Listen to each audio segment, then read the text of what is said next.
नमस्कार। चलिए आज 14 अप्रैल 2026 के हाथ से लिखे नोट्स के आधार पर राजस्थान की कुछ खास घटनाओं पर एक नज़र डालते हैं। देखते हैं क्या क्या जरूरी बातें सामने आई हैं। तो चलिए शुरू करते हैं। देखते हैं कि इस हफ्ते राजस्थान में क्या क्या खास हुआ है। मतलब नई सरकारी योजनाओं से लेके कुछ बड़े कार्यक्रमों तक जानने के लिए काफी कुछ है। तो सबसे पहले बात करते हैं सरकार की दो बड़ी योजनाओं की, जो सीधे सीधे राजस्थान के लोगों की भलाई से जुड़ी हैं।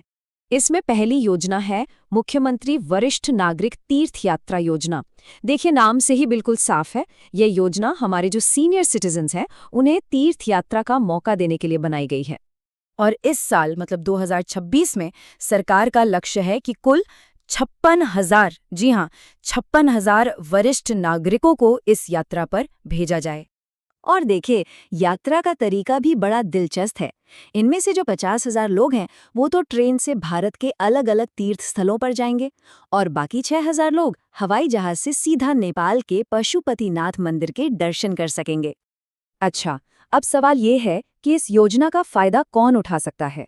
तो इसके लिए दो सीधी सीधी शर्तें हैं। एक तो वो राजस्थान के निवासी होने चाहिए और दूसरा उनकी उम्र 60 साल या उससे ज्यादा होनी चाहिए। चलिए अब दूसरी योजना की बात करते हैं, लाडो प्रोत्साहन योजना। इसमें एक बहुत बड़ा और ज़रूरी बदलाव किया गया है। ये योजना खास तौर पर लड़कियों को आगे बढ़ाने और उनकी पढ़ाई लिखाई को पक्का करने के लिए है। अब इस योजना में जो आर्थिक मदद मिलती थी उसे 1 लाख से बढ़ाकर सीधा 1.5 लाख रुपए कर दिया गया है। ये वाकई में एक बड़ा कदम है जो परिवारों को अपनी बेटियों को पढ़ाने के लिए और भी ज्यादा प्रोत्साहित करेगा। और हाँ, इस योजना की सबसे खास बात यह है कि ये पूरा पैसा एक साथ नहीं मिलता। ये लड़की को उसकी जिंदगी के अलग अलग पड़ावों पर मतलब कुल 7 किश्तों में दिया जाता है, जन्म से लेकर पढ़ाई और फिर 21 साल की उम्र या ग्रेजुएशन पूरी होने तक। और सोचिए आखिरी किश्त के तौर पर 1 लाख रुपए मिलते हैं। तो नागरिक कल्याण की योजनाओं के बाद अब देखते हैं कि राजस्थान अपने युवाओं के भविष्य को और बेहतर बनाने के लिए क्या कर रहा है। देखिए अभी हाल ही में 12 और 13 अप्रैल को जयपुर में राजस्थान यूथ डायलॉग का फिनाले हुआ और इसका मकसद बिल्कुल साफ था, युवाओं की आवाज़ को सुनना और उन्हें पॉलिसी बनाने की जो पूरी प्रक्रिया है उसका एक हिस्सा बनाना। असल में ये पहल केंद्र सरकार के 2026 के बजट के हिसाब से ही है, जो युवा शक्ति पर फोकस करता है। और इसका जो बड़ा लक्ष्य है वो है देश में 1 लाख युवा लीडर्स तैयार करना। लेकिन बात सिर्फ बातचीत तक ही नहीं है, युवाओं को सही हुनर से भी मजबूत बनाया जा रहा है।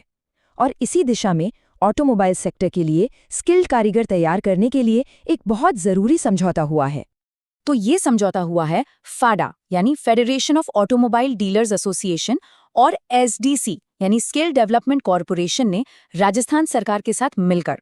और इसका मुख्य फोकस रहेगा अलवर और कोटपुतली जैसे औद्योगिक जिलों पर, जो एक जिला एक उत्पाद योजना के तहत ऑटोमोबाइल हब के तौर पर डेवलप हो रहे हैं।